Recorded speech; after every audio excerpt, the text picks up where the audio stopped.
घर के बाहर फट फट फट की जोर से आवाज हुई। सीमा को लगा कि पटाखे फूट रहे हैं। वो डर के मारे घर से बाहर निकली। देखा तो सामने योगेश यानी कि पतिदेव एक बुलेट बाइक पर बैठे हैं। अरे डर गई क्या? बाइक लेकर आया हूँ तुम्हें घुमाने के लिए। सच में? मुझे लगा पटाखे फूट रहे हैं। अरे पटाखे भी फूटेंगे और मिठाई भी बटेगी। माँ को तो बुलाओ। माँ भी बाहर आ जाती है। अरे योगेश बेटा, इतनी जल्दी आ गया? और ये गाड़ी किसकी है? साहब की है? हाँ माँ, तुम्हारा बेटा साहब से कम है क्या? मेरी है। अरे बेटा, इतनी बड़ी गाड़ी ले ली, इससे तो तू घोड़ा ही ले लेता। महंगी पड़ी होगी ना? माँ महंगी सस्ती छोड़ो और मिठाई लाया हूँ, गाँव में बंटवा दो। अरे बंटवा क्यों दो? पीछे बैठो, गाँव में बांट कर आते हैं। सब खुश थे। योगेश गांव के बाहर एक कोयले की खदान में मजदूरी करता था। मेहनत और अकल से उसने वहां ठेकेदारी का काम सीख लिया और सूझबूझ से ठीक ठाक पैसा बनाने लगा। गांव में बात फैल गई कि योगेश के घर धमाका गाड़ी आई है। ऐसी गाड़ी पहले कभी किसी ने गांव में तो देखी नहीं थी। योगेश और माँ गाड़ी से वापस घर आ जाते हैं।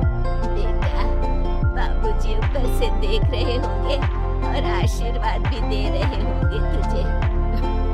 वो होते तो उनको भी घुमाता माँ। पूरे गांव में नाच नाच के मिठाई बांटने जाते, जैसे मैंने नाच नाच के बांटी थी जब वो अपने लिए एक साइकिल लेकर आए थे। बस बस, बाबूजी दो बात भी सुनाते कि फटफट वाली फटफटी ले आया। सीमा आगे कहती है, अपने लिए तो ये गाड़ी ले आए और मेरे लिए? अरे ये गाड़ी तुम्हारे लिए ही तो है। पक्का मेरे लिए है? अरे पक्का तुम्हारे लिए है। अगली सुबह जब योगेश सो रहा होता है तो उसे बाहर से गाड़ी की आवाज आती है। वो घबरा कर चिल्लाता है, चोर चोर, मेरी गाड़ी ले जा रहा है, चोर चोर। माँ भी जागती है और योगेश के साथ दरवाजे की तरफ भागती है। जैसे ही दोनों बाहर निकलते हैं तो देखते हैं कि सीमा गाड़ी चला रही है। अरे बहू, नाक कटवाओगी क्या? ये क्या कर रही हो? अरे गिर जाओगी, ये क्या कर रही हो तुम?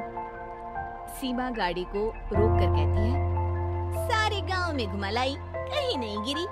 क्या? सारे गांव में घुमा लाई? अरे लोग क्या कहेंगे बहू? सोचा क्या एक बार? यही कहेंगे कि कितनी अच्छी गाड़ी है। अरे तुम्हारे बारे में हाँ, कहेंगे ना कि देखो कितनी अच्छी गाड़ी पर बैठी है। बहू गाड़ी रखकर योगेश और सासू माँ के पास जाती है। तुमने कब गाड़ी चलाना सीखा? हमारे बाबूजी के पास पुरानी स्कूटर थी, सीख ली। फिर स्कूल में एक मास्टर जी भी ऐसी ही गाड़ी लेकर आते थे, उन्होंने सिखा दी। हाँ, स्कूल के मास्टर आजकल यही सब तो सिखा रहे हैं। पढ़ाई का कुछ सिखाते तो कुछ भला होता। अरे बहू, अब गाड़ी मत चलाना। हमारे परिवार में कभी किसी औरत ने पीछे से आगे की सीट पे आने की हिम्मत नहीं की है।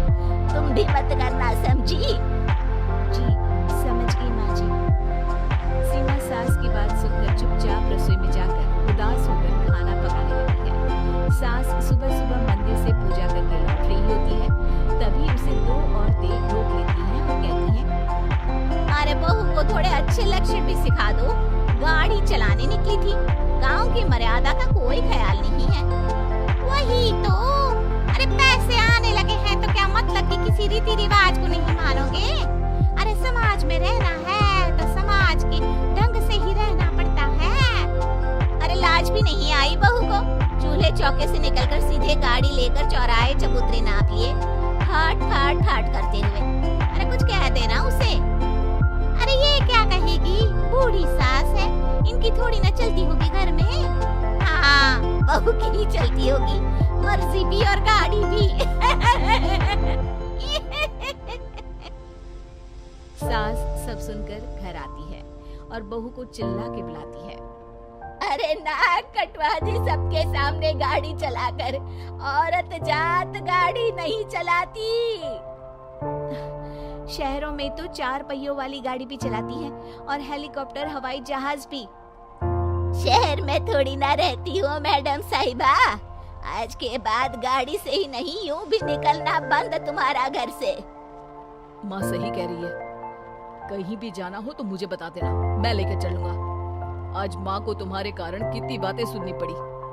इतना कहते हुए योगेश वहाँ से चला जाता है। बारिश की वजह से कारखाने के रोड पर कीचड़ रहता है, इसीलिए योगेश गाड़ी घर रख कर जाता है और किसी से लिफ्ट लेकर कारखाने पहुंचता है ताकि नई गाड़ी गंदी ना हो। लेकिन शाम को इतनी तेज बारिश होती है कि उसे वापस आने का कोई साधन ही नहीं मिलता। बारिश बढ़ती जाती है, रात के 11 बज जाते हैं। रास्ते में एक नदी का ब्रिज है, अगर उस पर पानी आ गया तो योगेश कारखाने में ही फंस जाएगा। पूरी रात भूखे प्यासे बितानी पड़ेगी। घना अंधेरा, बिजली की कड़कड़ाहट और तेज बारिश। राजेश डर भी रहा था, ठंड से कांप भी रहा था। तभी उसे रोड से आती हुई एक रोशनी दिखती है। वो देखता है कि उसके सामने एक बाइक आकर खड़ी हुई है। वो ऊपर वाले को धन्यवाद देकर उस बाइक वाले आदमी की तरफ बढ़ता है, पर पास जाकर देखता है तो भौंचक्का रह जाता है। सीमा, तुम यहाँ इतनी बारिश में गाड़ी पर? पहले बैठो तो, नदी ब्रिज पे आ जाएगी तो जाना मुश्किल हो जाएगा। योगेश गाड़ी के पीछे बैठता है। सीमा गाड़ी चला रही है। मैंने तो तुमको पहचाना ही नहीं। गाड़ी की आवाज तो पहचानी होगी ना?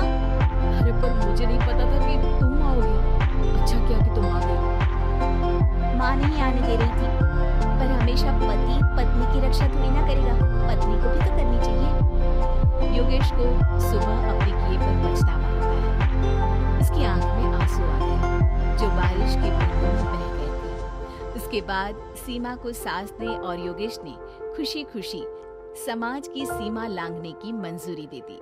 अब वो जहाँ भी जाती फट फट फट गाड़ी पे ही जाती।